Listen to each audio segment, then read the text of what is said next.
Pertama, apa kejadian yang istimewa ketika Ibu terpuji, Ibunda Aminah ini saat mengandung di janin baginda Nabi besar Muhammad SAW. Dan adakah Bang Dik, mursyid atau wali hari ini yang hampir setiap malamnya didatangi para nabi dan para malaikat? Pembawa kabar yang manakah? Intel yang manakah? Jadi Nabi pun punya intel. Apakah intel bumi atau intel langit? Pemirsa, baru dengarkan bahasan Rajab seperti ini. Saya sebagai pencinta bulan Rajab, ini menarik ya. Kakek-kakek atau bayi-bayi, ini yang terjadi di Palestina. Coba Buya gambarkan. Ini perang apa ini? Sudah nggak ada lagi kata-kata Bang Dik tentang Palestina. Yang penting hati kita harus siap-siap Bang Dik. Maka setelah ini, besar kemungkinan akan tambah jelas lagi apa yang akan terjadi. Sebagaimana Rasulullah SAW mengatakan, waktu perang Tabuk beliau berkalam, kamu hitung dari sekarang 6 hal yang akan terjadi sampai kiamat. Namun ini hal yang misterius. Apakah nanti Imam Mahdi itu juga mi'raj secara tubuh dan rohani? Nih, ada 2 pertanyaan lagi, Bu. Imam Syafi'i wafat pada bulan Rajab juga. Tahun 2004 Hijriah. Dalam usia yang gak terlalu tua ya, Bu ya. 54 tahun. Bang Dik berapa? Mau jalan di mana? Wow, harus sudah lewat nih.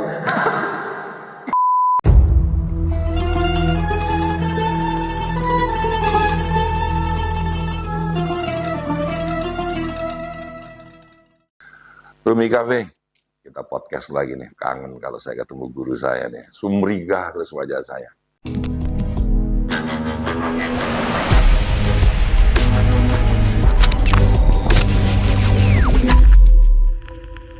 Astagfirullahaladzim, astagfirullahaladzim, astagfirullahaladzim. Bismillahirrahmanirrahim.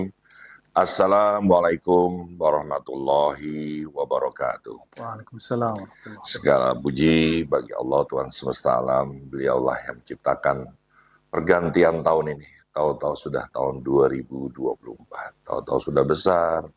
Tahu-tahu sudah lulus. Tahu-tahu sudah menikah. Tahu-tahu sudah punya anak. Ya. Dan salam salawat juga kita panjatkan kepada Nabi besar kita Nabi Muhammad SAW yang mengajarkan kita tentang waktu ya, betapa berharganya tentang waktu. Kalau tahun 2004 ini kita tidak senang di majelis, tidak betah saat kita berada di masjid atau sholat, ingin segera meninggalkan, mintalah kita doa kepada Allah Subhanahu Wa Taala diganti hati kita ini, ya, sehingga kita bertambah baik. Rumi Cafe, kita podcast lagi nih, kangen kalau saya ketemu guru saya nih, sumringah terus wajah saya. Saya selalu sepertinya sudah dinasibkan oleh Allah, kapan saja podcast, saya selalu kosong waktunya gitu ya. Padahal saya juga lumayan sibuk ya, saya juga bingung nih ya. Inilah dia guru kita, Buya Ar-Razi Hasyim. Assalamualaikum warahmatullahi wabarakatuh. Sehat Buya? Baik, alhamdulillah. Buya tuh tambah muda ya, mungkin karena rajin olahraga. Olahraganya apa sih Buya? Apa aja, bela diri, trial, trabas. Itu untuk menjaga kesehatan atau keseimbangan. Buya kan banyak belajar nih. Nggak, biasa aja ngikutin alur hati aja. Jadi nggak ada niat apa-apa. Tapi sebenarnya olah tubuh, olah nafas, olah hati, olah rohani. Itu intinya. Jadi apapun aktivitasnya selalu mengarah ke olah-olah yang tadi itu. Ya, jadi kalau kalian nggak olahraga nih, jangan-jangan kita nggak punya hati. Maksudnya nggak begitu. Ini kita memasuki bulan Januari 2024, kita dihadiahkan bulan istimewa namanya bulan Rajab. Dan tema kali ini saya senang nih, ya, walaupun sering dibahas di YouTube ya. Bulan Rajab saatnya jadi wali Allah. Gitu. Buya, ini banyak dibahas Buya. Judulnya ngeri kali. Oh iya, ngeri nih ya. Dan tapi kita bahasnya berbeda nih Bu ya. Dan ini yang saya senang dan saya pertahankan. Bedanya banyak peristiwa terjadi di bulan Rajab, kita mau mengambil hikmah-hikmahnya. Ya. Seperti ini yang pertama nih Buya ya. Tapi sebelumnya Buya mungkin ingin menyampaikan sesuatu. Ada guru kita yang berpulang di bulan Rajab. Ya, kita termasuk bersedih, berduka, dan memohonkan kepada Allah semoga Allah mengampuni kita dan Allah yarham Abuya Syakur Yasin, salah satu intelektual yang luar biasa, kritis, dan dulu pernah juga ada konflik pemikiran antara kami, tapi Tentang apa tuh, Bu? tidak ada masalah. Itu hanya berbicara tentang beberapa sosok-sosok sahabat dalam ilmu hadis, ya. Tapi ada seorang sahabat di Malaysia mencoba mengislah saya dengan beliau melalui video call, dan kami ngobrol baik-baik aja. Semoga Allah Ta'ala menerima beliau dengan penuh keridhaan, karena jasa-jasa beliau di umat sudah sangat nyata, terlepas dari perbedaan pikiran antara kami. Dan ana uhibbu, ya, saya termasuk pengagum beliau, meskipun dalam banyak hal saya berbeda dengan beliau. Luar biasa, Bu ya. Baik, sahabat, kita tahu bahwa di bulan Rajab ini ada 7 peristiwa paling tidak kita akan bahas ya. Mudah-mudahan kita bisa belajar dari guru kita ini. Pertama, sebelum manusia tercinta, manusia yang memberikan cahaya di atas cahaya menuntun kita, beliau pasti sama dengan hamba-hamba yang lain, yaitu dikandung. Saat dikandung nih, Bu ya, saya ingin tahu apa yang terjadi, dan 2, saya ingin tanya, Bu ya, biar ada hikmahnya buat ibu-ibu yang sekarang sedang mengandung, ya, apa yang harus dilakukan. Pertama, apa kejadian yang istimewa ketika ibu terpuji, Ibunda Aminah ini saat mengandung di janin baginda Nabi besar Muhammad SAW? Ya, ini jarang dibahas, Bang Dik, ya. Nah, Bismillah, alhamdulillah, wassalatu wassalamu ala sayyidina Rasulullah, ba'du. Betul, banyak sekali hari ini muncul pembahasan yang di luar pembahasan masa-masa yang lalu. Walaupun itu pembahasan yang lama, tapi baru mulai dipopulerkan ketika ada beberapa kalam dari Allahyarham guru kita, Mbah Mun, tentang sirnya Rasulullah. Itu salah satunya, beliau dikandung oleh ibundanya Aminah pada bulan Rajab, ya. Berarti Rajab ini boleh disebut peletakan atau pemindahan nutfah nabawiyah itu, ya, yang akan menjadi seorang nabi itu pada diri Sayyidah Aminah, dan itu spesial. Namun kita menghormati Rajab bukan hanya karena itu, tapi ada hal yang. Nah, sebaiknya kalau kita kontekstual dengan ibu-ibu yang sedang mengandung nih, Bu ya, apa sih sebenarnya yang paling mudah, paling bisa dilakukan? Mengandung itu unik, kenapa? Karena kok bisa ya dalam diri seorang perempuan manusia lahir hidup makhluk lain selain diri dia, gitu, yang kehidupannya utuh, beda dengan sel, beda Kadang-kadang dengan kembar bakteri. gitu ya. Apalagi kembar berarti 3, dan itu paling utuh, beda dengan sebenarnya di kulit kita kan ada sel-sel, ada kuman-kuman, ada bakteri-bakteri, tapi ini sempurna, ahsani takwim. Jadi apa yang harus dilakukan seorang ibu? Ya, seorang ibu dia mesti mengikuti sifat-sifat Sayyidah Aminah. Aminah itu perempuan yang terpercaya. Ya. Bayangkan tidak ada ibu yang seperti beliau yang ketika hamil, mengandung, lalu didatangi oleh para malaikat, didatangi oleh arwah para nabi, dan yang paling berat adalah suaminya meninggal. Itu paling berat, ya. Jadi tidak ada ujian yang lebih berat daripada ujian Sayyidah Aminah. Ya. Dan adakah, Bang Dik, mursyid atau wali hari ini yang hampir setiap malamnya didatangi para nabi dan para malaikat? Maka ini juga pelajaran bahwa Sayyidah Aminah tidak seperti yang digambarkan sebagian kecil umat Islam yang mendengungkan bahwa Sayyidah Aminah itu musyrik. Enggak, beliau bukan orang yang syirik.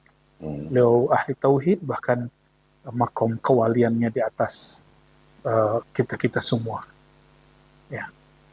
Ya, berat ketika ditinggal oleh suaminya. Kalau kita mungkin ya, Buya enggak. Berat ketika dia ngidam, Buya. Banyak permintaan. Iya, Ya. itu psikis. Psikis, Ngidam ya. itu psikis, ya. Ya. Psikologis. Baik, satu hal itu. Yang kedua, ketika sudah banyak yang tahu, Isra Mi'raj itu terjadi di bulan Rajab, 27 Rajab. Pertanyaan yang pertama, Buya. Sebenarnya Mi'raj itu berapa kali sih Rasulullah itu Mi'raj? Oke. Yang saya tahu kan 27 Rajab gitu ya. Oh, tumben nggak nanya dulu kenapa namanya Rajab gitu. Ya Rajab kan udah dibahas bulannya Allah. Oke. Ada lagi? Tapi hadisnya dhaif. Oh, jadi apa Rajab? Dhaif. Rajab itu bisa berarti bulan menahan diri daripada perang. Nah, Ya. Rajab itu juga berarti indimam atau indibab rahmah, bulan rahmat turun, bulan bulan kedamaian. rahmat turun. Orang-orang Arab jahiliyah, jahiliyah ini pra kenabian, pra kerasulan, mereka di bulan Rajab tidak boleh perang, Tidak boleh perang. maka disebut bulan suci. Bulan suci. Jadi ada di surat Taubah itu inna iddatus syuhur indallah, jumlah bulan di sisi Allah 12 ya, isna asyara syahran di kitabillah. Jadi 12 dan ada 4 arba'ah, yang 4 itu suci, salah satunya bulan Rajab. Jadi kemuliaan bulan Rajab itu karena langsung ditetapkan oleh Allah dalam Al-Quran. Kalau saya mengartikannya bulan menabur benih cinta. Boleh sih, tapi lebay. Karena di Sabannya itu kita menyirami benih cinta. Di Ramadannya kita memetik hasil gitu. Betul. Itu perkataan ulama salafus saleh yang dinukil oleh Imam Ibnu Jauzi dalam kitab At-Tafsirah. Beliau tanamlah kecintaanmu kepada Allah di bulan Rajab. Lalu rapikanlah menyiangi tanaman itu di bulan Sya'ban. Lalu petiklah dia di bulan Ramadan. Maka Ramadan itu bukan nanti ini persiapannya, sekarang persiapannya. Jadi sudah benar. Maka mulai tahajudnya tiap malam dikencengin, jangan lupa witir. Mulai puasanya dilatih. Walaupun kita puasa bukan karena hadis yang palsu. Puasa karena mau menyambut Ramadan dan juga karena ini bulan suci, bulan haram. Allahu a'lam. Buya, saya ganti pertanyaannya Buya, karena Buya tadi. Oke, baru saya jawab yang itu. Enggak, jangan dulu Buya, karena ini Isra Mi'raj kan peristiwanya sudah banyak yang tahu. Tadi Buya aku lihat ini adalah bulan di mana tidak boleh berperang. Masa jahiliyah. Ya. Jadi orang Arab sendiri sudah tahu. Dan tahu. itu ditetapkan di dalam Islam sebagai bulan suci. Namun ada perperangan di akhir masa bertugasnya baginda Rasulullah SAW, yaitu perang Tabuk. Jangan dijawab dulu, saya nanya dulu ya. Nah, artinya itu tidak berlaku pada Nabi Muhammad SAW. Perang Tabuk pada hari ke-10 bulan Rajab tahun 9 Hijriah. Betul. Ya, ceritain itu Buya, perang Tabuk itu apa, kenapa tercatat dalam sejarah? Perang Tabuk itu berat sekali Bang Dik. Itu boleh disebut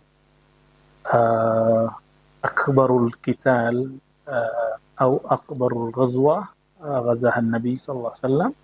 Jadi perang yang paling berat yang dihadapi Nabi dan para sahabat. Kenapa Buya? Itu musim panas, musim kering, lalu istirahat sedikit, Nabi tiba-tiba memberi kejutan kepada orang-orang Romawi dengan serangan yang boleh disebut serangan mendadak. Ya. Dan ini menjadi perdebatan di antara para ahli sejarah, apakah ini perangnya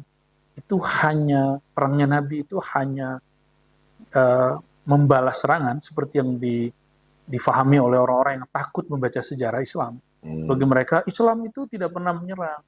Islam itu hanya membalas. Cemen amat. Hampir semua orang di zaman dulu, siapapun, mau itu Romawi, mau itu Cina, mau itu Persia, mereka memulai perperangan. Apakah itu aib? Dan itu untuk zaman tersebut itu biasa. Kenapa sejarawan Muslim hari ini takut untuk mengatakan Nabi pernah memulai perang? Nah, ini yang diperjuangkan oleh Syekh Muhammad Sa'ir Mudalti dalam Fiqh Sirah, ya. perdebatan itu.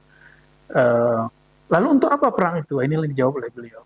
Salah satu yang saya ingat dari Fiqhus Sirah beliau, ya, dan juga beberapa buku yang lain, perang melawan Rum itu dimulai dari kejadian Tabuk ini. Maka Tabuk ini bukan Tabuk, Bang Dik, ya. Itu satu lembah, tempat perang itu lembah luas antara Madinah dan Syam. Syam itu daerah Suriah hari ini, dan beberapa negara lain, termasuk Palestina, itu daerah Syam.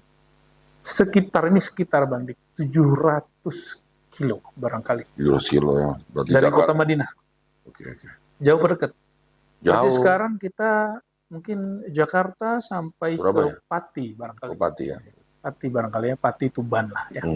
Ya barangkali sampai ke sana itu sekitar 700-an kilo. Nanti kalau kurang pas silakan disampaikan yang pasnya. Itu jauh atau dekat? Di zaman itu. Jauh ya.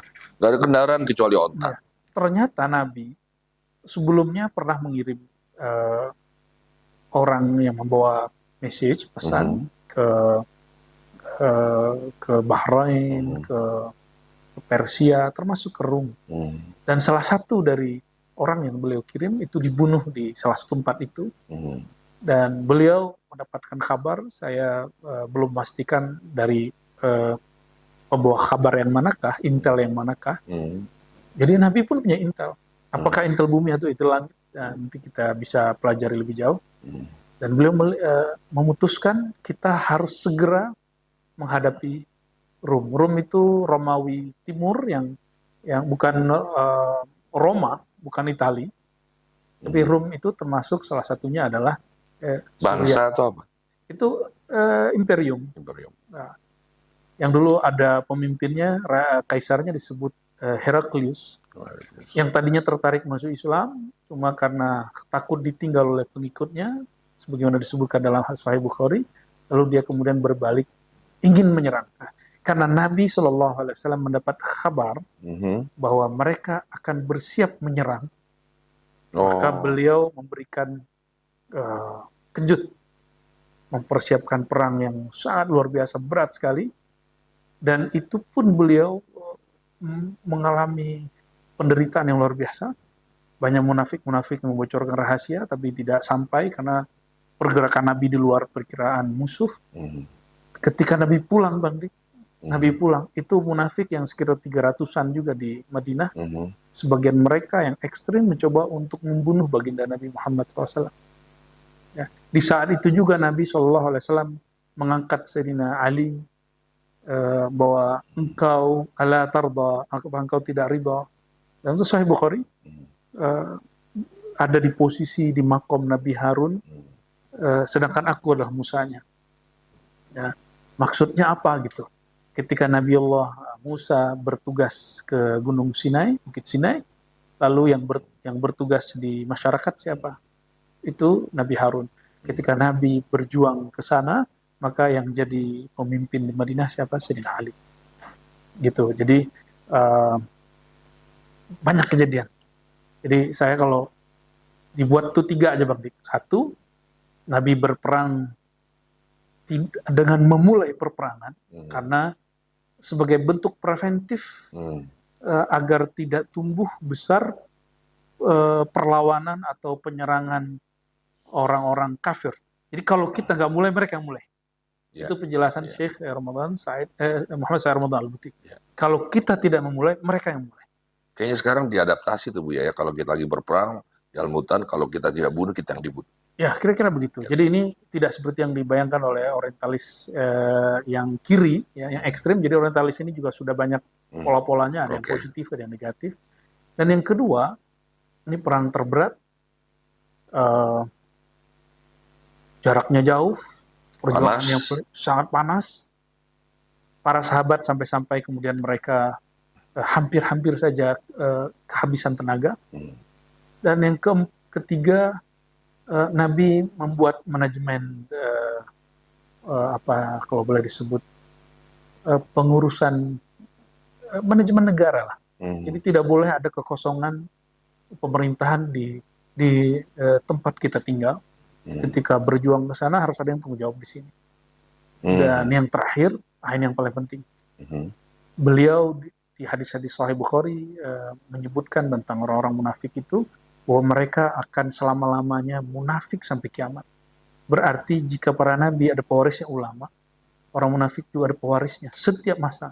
Nauzubillah min dzalik, semoga kita terlindung dari sifat kemunafikan, namun kita harus hati-hati dari noda-noda itu setiap hari. Gak boleh merasa aman, gak boleh merasa sok suci, karena semua itu bisa saja datang tiba-tiba. Ini yang kemudian boleh kita ambil, sifat khianatnya orang-orang munafik, sifat dustanya. Yang paling bahaya itu khianat, Bang Dik. Ini yang mesti kita ambil supaya tidak terjadi pada diri kita. Itulah perang Tabuk. Wallahu a'lam. Pemirsa, baru dengarkan bahasan Rajab seperti ini. Saya sebagai pencinta bulan Rajab, ini menarik ya. Dan saya mau tarik kontekstual dengan saat ini, pemirsa Rumi Cafe. Kelihatannya biadab banget ya dulu, hidupnya hanya peperangan gitu. Tapi ada aturan, orang itu nggak boleh membunuh perempuan yang masuk ke dalam rumah, ibadah jangan diserang, kakek-kakek atau bayi-bayi. Ini yang terjadi di Palestina.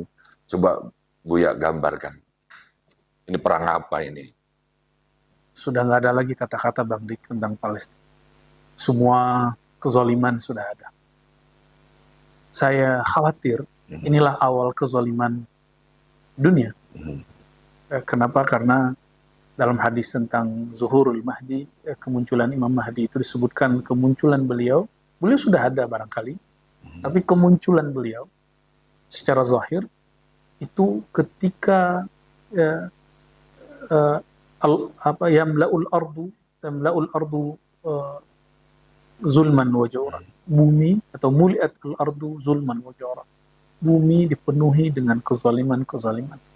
Saya khawatir inilah awal kezaliman itu, dan nanti akan berujung. Kita nggak tahu kapan ujungnya. Apakah setahun lagi, 2 tahun lagi, 3 tahun lagi, 10 tahun lagi, wallahu a'lam. Yang penting hati kita harus siap-siap nanti.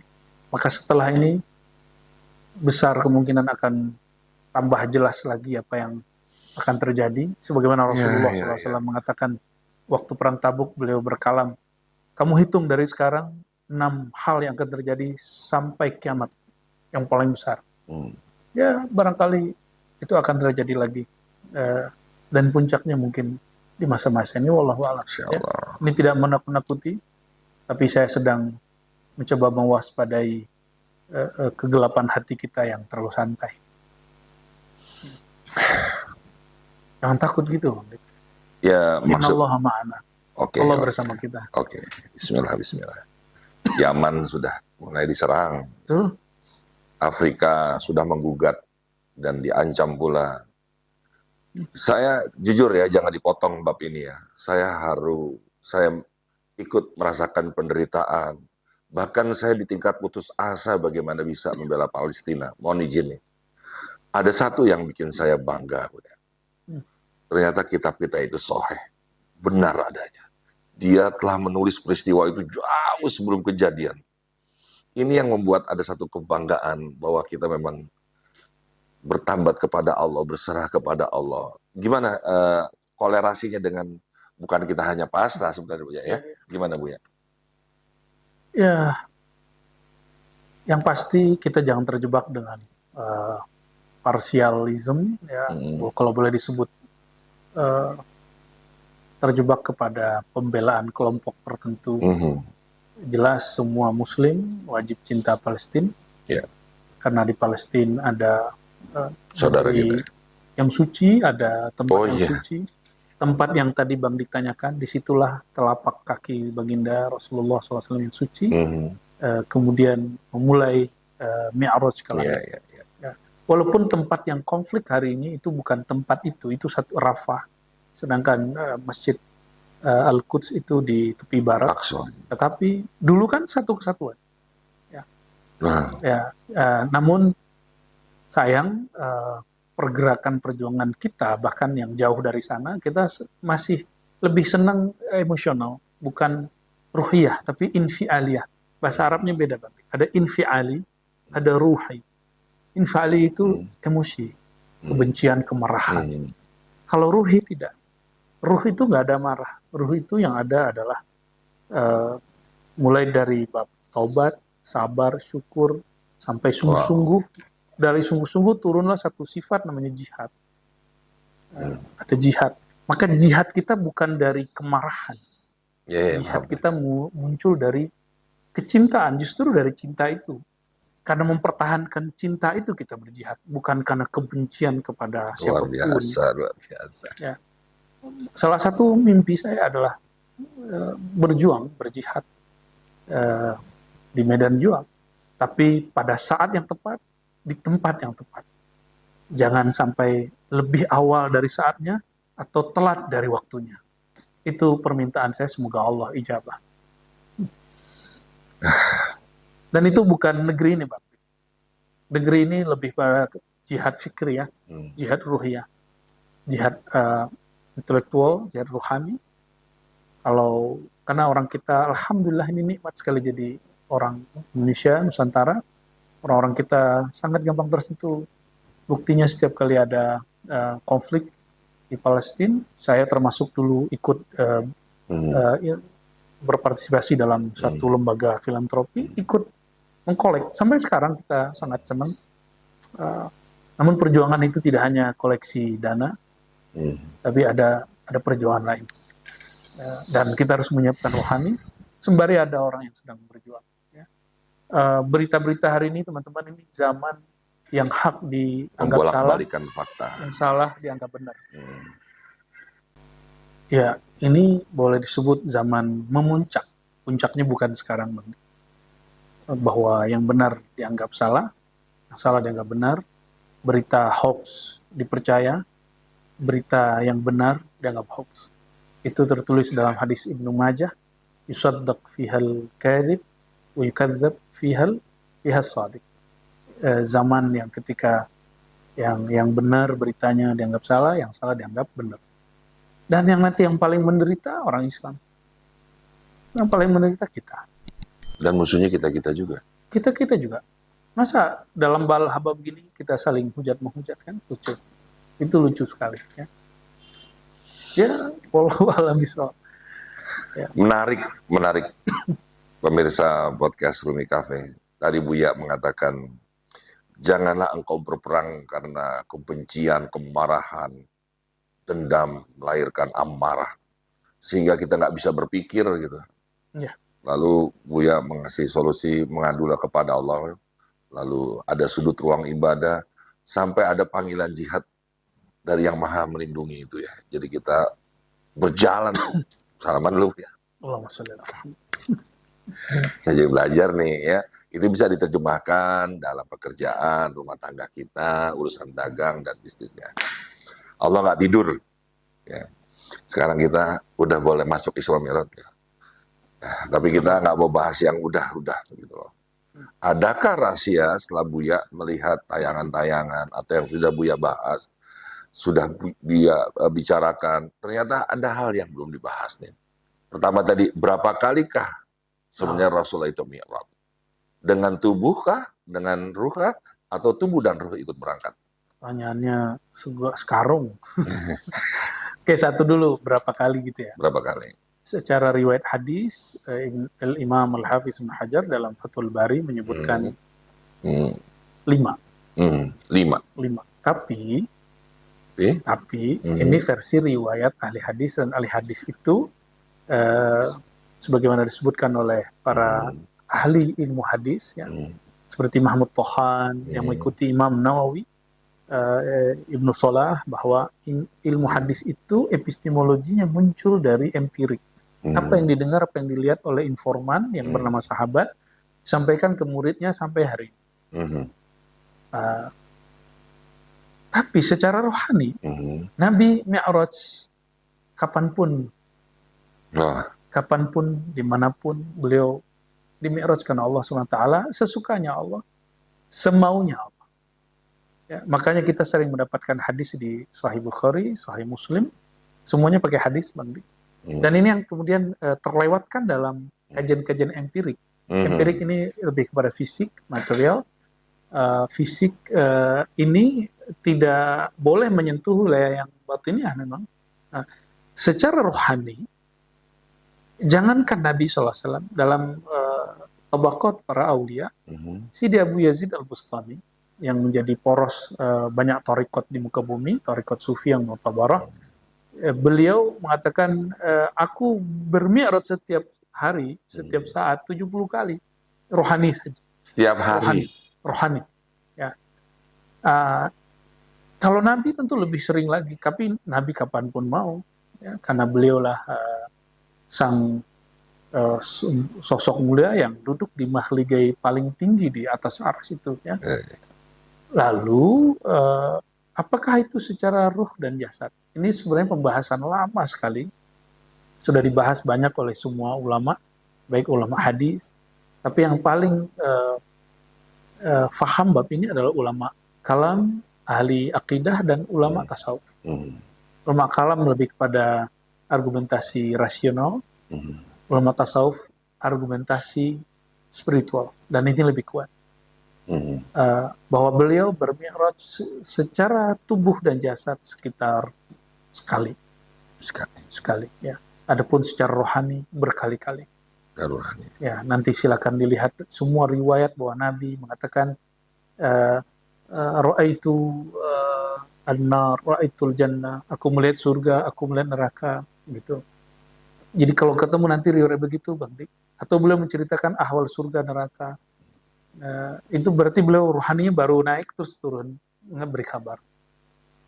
Jadi sesimpel itu beliau. Ya, saya mulai terang dan mulai sedikit mendapatkan pengetahuan seperti para wali-wali jadab, Bu, ya, yang kadang-kadang katanya tubuh jasadnya memang lagi berhadapan kita, tapi tubuh rohaninya kemana tahu gitu. Ya, nggak usah jauh-jauh, Bang Dik duduk di sini lalu memegang handphone, bisa pikirannya kemana? Ini yang nih. Itu mi'raj pikiran. Ini nih aku suka dari Buya nih. Ada orang mi'raj rohani. Rohani kan tidak di tubuh ini. Dia tidak terbatasi oleh tubuh ini. Maka betapa jahilnya orang yang membiarkan ruhnya terkungkung oleh tubuh yang tidak pernah mengikat dia. Iya. Tubuh ini nggak pernah mengikat ruh. Kenapa kemudian kita terbatasi oleh ruh? Apalagi Allah Ta'ala. Allah itu sangat dekat. Setiap kali seseorang menyadari kedekatan dia kepada Allah dan Allah singkapkan tabir-tabir rohani, itulah mi'raj rohani. Itulah mi'raj semua wali. Karena wali tidak mendapat kekhususan mi'raj secara fisik, yang secara fisik hanya Sayyidina Nabi SAW. Namun ini hal yang misterius. Apakah nanti Imam Mahdi itu juga mi'raj secara tubuh dan rohani? Wallahu a'lam bishawab. Nanti kalau orangnya udah nongol aja Bang Dik tanya langsung. Ya, sekarang masih misterius ya. Jelas ya, jadi mudah ya begitu Buya ngomong tentang HP ya. Saya juga suka tanya Buya, canggih mana HP dengan hati gitu kan. Mereka bilang kan HP gitu. Udah deh, saya jelaskan, ini buatan manusia namanya HP. Hati buatan Allah. Canggih mana? Hati sekarang pindah, Bu ya. Udah kalau begitu, Anda sering menggunakan hati atau HP? HP gitu kan. Ya udahlah, itu menceritakan tentang saya. Bu ya, nih kita pindah lagi ke peristiwa berikutnya nih. Ada seseorang yang tutup usia dalam keadaan muslim. Ya. Tadinya mungkin bukan muslim ya, di bulan Rajab tahun 9 Hijriah. An-Najasi, Raja Al-Habasyah. Dulunya agama apa tuh Bu ya? Dia Nasrani yang masih murni. Nasrani yang masih murni. Nabi SAW tinggal di mana Bu ya? Pernah mengutus orang hijrah ke Ethiopia. Ethiopia, tahu Bang Dik? Tahu. Ya, Ethiopia selatan. Pernah kekeringan, ada masjid yang indah tuh ya dari tanah. Sebenarnya peradaban Mesir, Ethiopia itu dulu hampir sama. Mesir. Makanya piramid juga ada di Ethiopia. Karena dia satu aliran sungai Nil. Ini yang dilupakan banyak orang. Kita hari ini membaca sejarah tapi dalam batasan negara modern. Padahal dulu tidak seperti itu. Kan dulu ada Mesir Utara, ada Mesir Selatan. Nah, termasuk Ethiopia itu, mereka mempunyai peradaban yang sama persis dengan orang-orang Mesir kuno. Nah, rajanya bernama Raja An-Najasyi, itu gelarnya. Anda Beliau jelasin. ini ketika menerima utusan dari baginda Nabi Muhammad SAW, lalu utusan beliau membacakan surat Maryam, fayabki, maka dia menangis. Dia Apa itu terkagum. ya tadi? Surat Maryam. Oh, surat Maryam. Apa yang membuat yang ada Isi dari surat isi Maryam. yang paling menggugah tuh yang Kisah artinya Nabi Zakaria yang lama menunggu anak, kemudian tahu. Sayyidatuna Maryam, lalu lahirnya Nabi Yahya, lahirnya Nabi Isa, persis seperti yang didapat oleh beliau. Oleh karena itu, dulu pusat Kristen itu, saya nggak ngomong Kristen saya ngomong Kristen dalam sejarah Nabi SAW. Salah satunya adalah Kristen Ethiopia, Nasrani Habasyah. Nah, peradaban mereka lah yang mempengaruhi itu juga, kemudian saling tukar budaya dengan daerah Yaman yang kemudian muncul Abraha itu. Abraha itu seorang Kristen, seorang Kristen, dia Nasrani. Dahulu gereja dia dihancurin oleh seorang Arab jahiliyah, lalu dia tersinggung dan ingin menghancurkan balik tempat ibadahnya orang Arab jahiliyah itu Ka'bah, dan ingin memindahkan simbol keagamaan yang tadi di sana ke Yaman. Ya. Tapi pemicunya adalah karena gereja dia dihancurkan. Sampai hari ini gerejanya Abraham masih ada di Yaman. Wow. Diteliti bukan oleh orang-orang Islam, yang meneliti orang Barat, kan lucu. Ya. Nah, Raja Habasyah tutup usia dan dia seorang Muslim. Betul tadi wafatnya di sana Tasya ba'dal hijrah, jadi tahun ke-9 setelah hijrah, dan itu bulan Rajab. Lalu Nabi menyolatinya yang kita sebut sholat gaib. Nah, disitulah ulama kita mengatakan fihi masyru'iyyah sholatil ghaib. Ini pensyariatan sholat gaib, dan itu ditulis dalam Sahih Bukhari dan Sahih Muslim. Ya. Luar biasa, Bu. Jadi ada 2 pelajaran di situ, Bang. Pertama, ajaran Sayyidina Aisyah itu sama dengan ajaran Nabi Muhammad SAW. Ya. Buktinya Raja Habasyah terkagum mendengarkan surat Maryam dibacakan, dan yang kedua dianjurkan sholat gaib terhadap saudara kita yang meninggal walaupun jaraknya jauh. Ya, wallahu a'lam. Wow, keren. Ya. Saya sedikit belajar, Bu, ya, itu bahwa Maryam sudah dijaga oleh Nabi Zakaria. Pintunya, jangankan jendelanya, pintunya selalu tertutup. Tapi ada makanan di situ selalu tersedia. Bingung. Lalu Nabi Zakaria lancang, dia bertanya, dari mana ini? Jawabannya singkat, Allah. Lalu itu menjadi inspirasi nih pemirsa Rumi Cafe. Dia pulang karena dia nggak punya anak kan. Dia bilang, saya nggak punya anak. Bagaimana caranya, Allah? Puasa. Lalu lahirlah Nabi Yahya. Ya. Ini menarik lah kalau di kapal-kapal kita lihat bahas surat Maryam nih, keren ya. Masya Allah. Kagum saya pada Maryam. Bu ya, dulu mohon izin nih, orang Indonesia, OI, kita pernah dengar lagu Ethiopia. Ya, dulu tuh banyak kasak-kusuk bahwa kelaparan yang begitu dahsyat karena banyak orang-orang yang pindah agama atau namanya murtad, maka diberikan salah satu kekuasaan Allah berbentuk kelaparan. Sementara itu benar nggak sih? Menurutku sih nggak benar. Cocokologi yang tidak cocok. Nggak, karena kan Rasulullah pernah berdoa ya 3 hal ya, Bu ya. Umatku tidak akan pernah lapar, gitu ya. Yang nggak ini yang bersatu. Satu lagi, Bu ya. Tidak tenggelam. Tidak tenggelam? Di laut. Ya karena air nanti di mana-mana ya, Bu ya. Yaitu peristiwa kemanusiaan yang kita tidak usah cocokologi dengan kejadian tertentu ya. Udah edit aja. Makanya saya ngaji nih pemirsa Rumi Cafe, jangan keduniaan terus ya, takutnya kita salah. Di berikutnya, Bu ya, ada Sultan Salahuddin Al-Ayyubi bebaskan Baitul Maqdis Palestina. Saya pernah ke tempatnya nih Buya, bahwa ada podiumnya ya, ada podiumnya. Nah sekarang kalau Buya melihat peristiwa itu dengan sekarang, saya mau ke situ aja dijagain oleh tentara Israel, nggak nyaman banget gitu ibadah tuh. Gimana Buya ada peristiwa Sultan Salahuddin? Ya, dulu beliau panglima sebenarnya, Mhm, lalu mengambil alih mhm, kerajaan Fatimiyah tanpa perang. Tanpa perang. Tanpa Fatimiyah itu yang menguasai Mesir, termasuk kerajaan yang menyebar sampai ke wilayah Syam, ya, termasuk Palestina.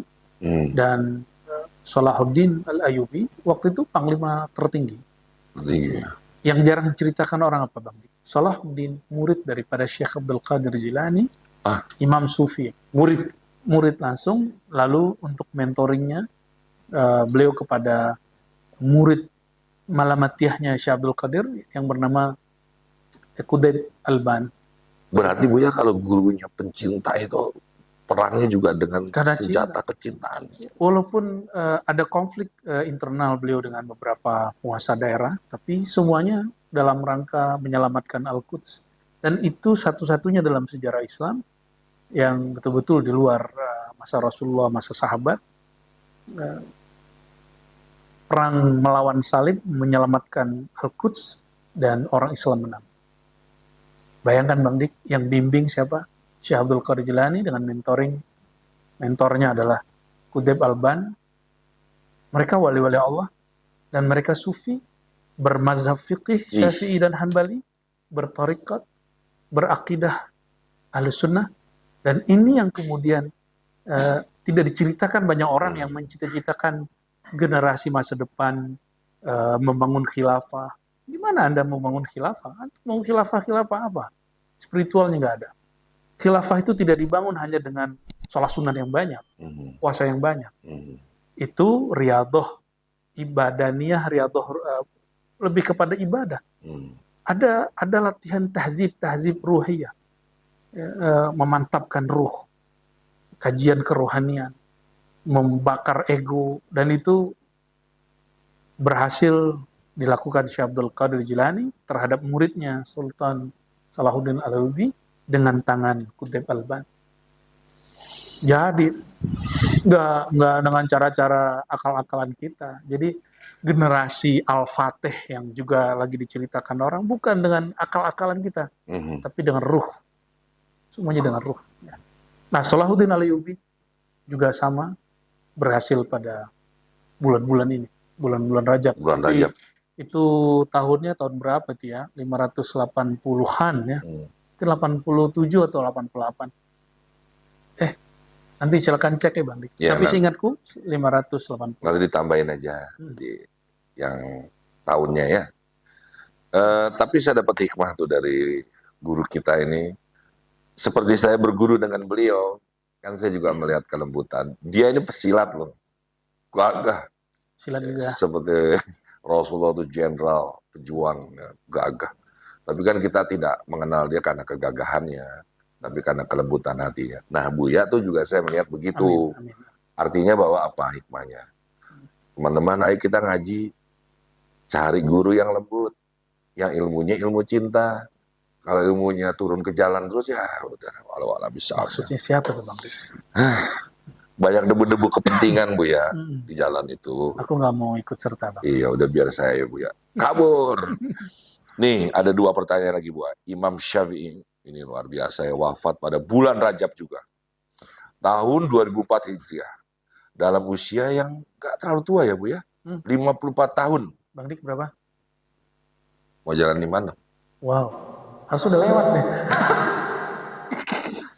Biasa orang dikit itu umurnya panjang. Tenang aja. Ya.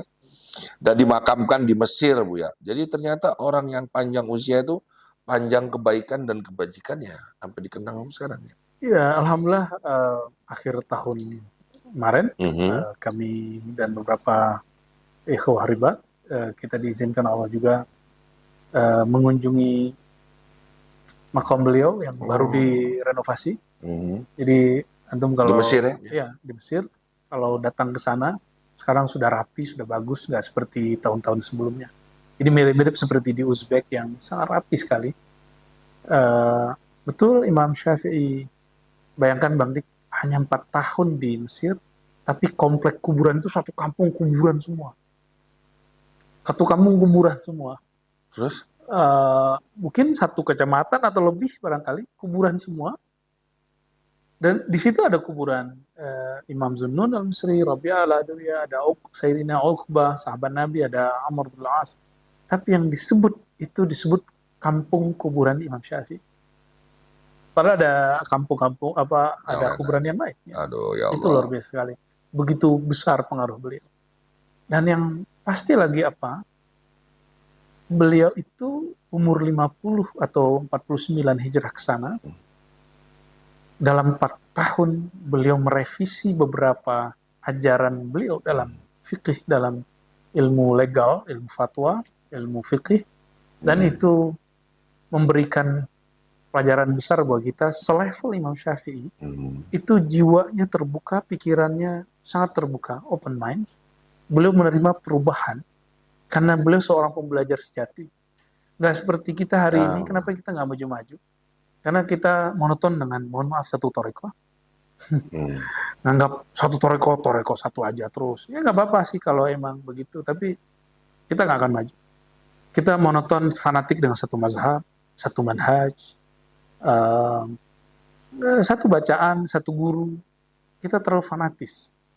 Kalau ingin berumur panjang secara ilmu, umur biologisnya pendek, umur ilmunya panjang, sampai hari ini masih dikenang.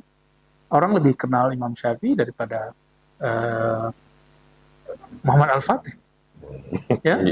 Orang lebih kenal Imam Syafi'i daripada Harun Ar-Rasyid, seorang raja khalifah di zaman itu.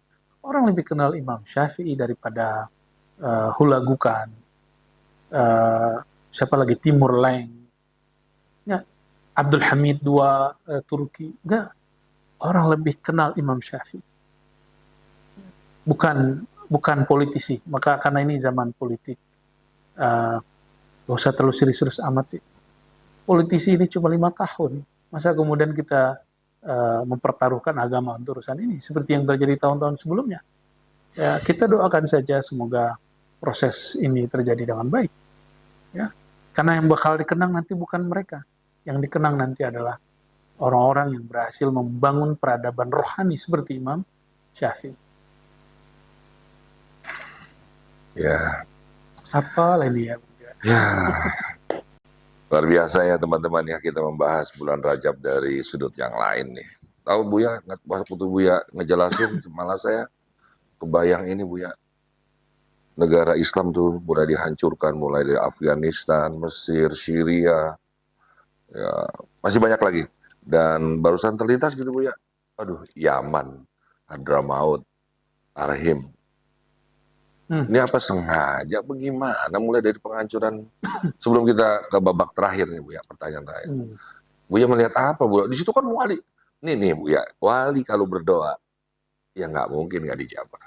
Atau wali sudah tahu akhirnya seperti apa? Tahu belum tentu. Jelasin Bu ya. Karena yang tahu masa depan hakikatnya Allah Subhanahu wa Ta'ala. Diberitahu mungkin. Yang pasti Yaman itu spesial karena Nabi SAW dalam hadis sahih Bukhari Muslim mengatakan al-iman Yaman wal hikmah Yaman. Iman itu Yaman dan hikmah, kebijaksanaan itu sifat yang atau ilmu yang berkait dengan Yaman. Dan kita beruntung negeri kita banyak sekali imigran Yaman yang kemudian berketurunan jadi Habib, jadi bangun pesantren, bangun jamiah, dan banyak sekali. Kita diberkahi oleh kemunculan mereka. Dan yang kedua, Bang Dik, Yaman itu sudah lama polemik. Sudah lama. Dulu antara apa nih Bu ya? Internal. Jadi pemimpin agama atau kedudukan pemerintahan? Politisi. Waduh. Jadi Yaman itu info terakhir yang saya dapat dari pakar-pakar Timur Tengah ya, baik yang langsung ataupun yang lewat kajian-kajian di beberapa televisi Arab, ya. Mereka pecah jadi 7 faksi. Bayangkan Bang, negara yang tidak terlalu besar, pecah menjadi 7 faksi. Dan di situ bermain Inggris, Amerika, Turki, Iran, Saudi, Australia, Italia, Prancis, mereka main semua. Di situ ada yang berideologi ahli sunnah, Asy'ariyah Habaib Ba'lawi itu di Hadramaut. Mereka lebih dekat kepada Saudi. Mereka Hadramaut sampai hari ini masih aman. Saya ini mimpi-mimpi siang bolong. Ya, siapa tahu Hadramaut nanti gabung dengan Saudi. Jadi nanti kalau kita ke Saudi, kita datang ke Hadramaut dengan mudah gitu. Cuma kembali lagi, tentu kelompok Houthi tidak terima karena Houthi di belakangnya Iran. Houthi di belakangnya Iran. Di belakang Iran. Lalu ada kelompok Islah yang kemudian mereka berideologi Ikhwan, yang Ikhwannya Said Qutb. Ada lagi yang gerakan yang berkiblat ke Turki, ada yang ke Amerika, ada yang nasionalis, ada yang sukuisme. Betul-betul rumit, ya. Membaca kerumitan itu Bang Dik sudah, saya yakin sudah putus asa. Kita hanya mendoakan apa yang dulu Nabi isyaratkan.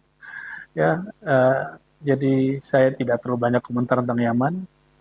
Mungkin ini efek daripada perang Spring Arab Spring sebelumnya yang kemudian sempat terhenti sebentar lalu dimulai dengan perang di Gaza, dan ini lanjutannya. Ini seri kedua. Dan Gaza belum selesai loh. Ya kan orang kira ini bentar, enggak, ini panjang. Panjangnya. Ini buktinya sudah lewat 3 bulan. Bisa masih perang berlanjut. dunia ya. Ya. Kita jangan lagi berdebat menghujat di sini. Apa yang kita bisa buat untuk mereka? Kalau nggak bisa kita doa. Kita kirim donasi dan lain sebagainya.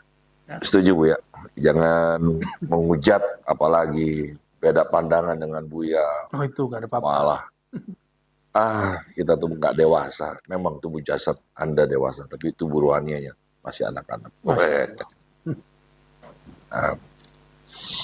Terakhir Buya nih, pada bulan Rajab tahun 101 Hijriah, ada yang dikenang nih Buya. Mundur nih ceritanya. Iya, umurnya 39 tahun Buya nih. Iya. Ya. Khalifah Umar bin Abdul Aziz. Kenapa dia dikenang ketika bulan Rajab membawanya pulang rahmatullah? Justru jarang yang mengenang beliau, tapi benar beliau salah satu, kalau dalam bahasa sejarah, khalifah kelima dalam tanda kutip. Setelah Khulafaur Rasyidin, yang kelimanya siapa? Padahal antara beliau dan Sayyidina Ali itu ada beberapa raja-raja sebelumnya. Sayyidina Umar bin Aziz secara nasab dari sisi ibu nyambung dengan Sayyidina Umar, dan kakeknya dari jalur Bani Umayyah nyambung kepada Muawiyah. Dan ketika terjadi konflik antara orang-orang yang pro Sayyidina Ali dan pro Muawiyah, ada orang bertanya kepada beliau, apakah engkau lebih mulia daripada Muawiyah? Muawiyah ini menyerang Sayyidina Ali. Muawiyah ini tidak mau tunduk kepada perintah Sayyidina Ali, padahal perintah Sayyidina Ali lebih sah. Apa jawabannya? Debu yang nempel di jubahnya Muawiyah lebih mulia daripada aku dan sholat-sholatku. Beliau sholatnya tahu nggak Bang Dik berapa sehari? Sebelum menjadi khalifah 300 rakaat sehari, setelah jadi khalifah sekitar 100 atau 110 rakaat sehari. Umar bin Abdul Aziz, beliaulah khalifah yang berjasa membuat peraturan untuk mengkodifikasi, mengumpulkan hadis menjadi satu buku, bahkan berbuku-buku melalui ulama gurunya, kawan dia, kesayangan dia, yaitu Ibnu Syihab Az-Zuhri. Maka kita perlu ada ulama yang dia independen dan dihargai oleh para raja, para presiden, para ini, dan tidak menjilat kepada mereka, lalu punya karya, perlu kemudian netral ya, dan dia jangan kemudian menjauh dari pemerintah. Kalau pemerintah dijauhi, lalu siapa yang mendekati pemerintah? Penasehatnya. Ya, harus menjadi penasehat, dan itu berkat Ibnu Syihab Zuhri. Bang Dik lihat kita kitab ini, yang kitab hadis ini jasa Ibnu Syihab Az-Zuhri. Imam Bukhari tidak akan mempunyai buku Sahih Bukhari kalau tidak ada jasa Ibnu Syihab Zuhri 1 abad 2 abad sebelum dia. Gitu ya. Boleh juga saya sebut Ibnu Syihab Az-Zuhri, Umar bin Abdul Aziz. Ini boleh dikatakan perkawinan umara dan ulama yang sangat harmonis. Ini yang kita dambakan sampai ke akhir zaman. Jadi bukan seperti yang dibayangkan orang jauh-jauh dari pemerintah. Enggak begitu juga. Ya, saya sampai hari ini masih ngambil jarak, tapi saya tidak menjauh juga. Ya, mana yang baik kita puji, mana yang jelek kita kritik. Ya, Luar biasa. bahkan mungkin pemimpin kita ada yang lebih baik dari ustadz dan ulama, Habib. Ustadz, ulama, Habib, kiai dihujat, itu membalasnya pakai ayat. Dan menggebu-gebu berkali-kali. Dihujat sekali, balasnya berkali-kali. Sedangkan beberapa pemimpin kita saya lihat, baik dari dulu sampai hari ini, termasuk Umar bin Abdul Aziz. Dan saya berharap pemimpin yang sekarang juga harusnya begitu. Dihujat, dan dia tidak membalas. Ya, mungkin secara rohani, kualitas rohani mereka lebih dewasa dari orang yang merasa ulama kiai tapi dihujat sekali, balasnya berkali-kali. Wallahu a'lam bishawab. Masya Allah. Terima kasih Buya. Alhamdulillah. Apa yang harus saya katakan, teman-teman? Saya sudah mengucapkan terima kasih pada guru saya. Buya, ini sebentar lagi kan azan. Kalau kita teruskan pun nanti ada gema suara azan. Tidak baik juga. Boleh saya berdiri, Buya ya? Silakan. Sahabat Rumi Cafe, lihat buku-buku di belakang Buya ini. Banyak orang sekarang bicara tentang literasi. Sebenarnya udah lama Iqra, gitu, suruh baca, ya. Dan aku pingin tuh seperti guruku ini. Sebenarnya yang disebut literasi itu adalah diri kita sendiri.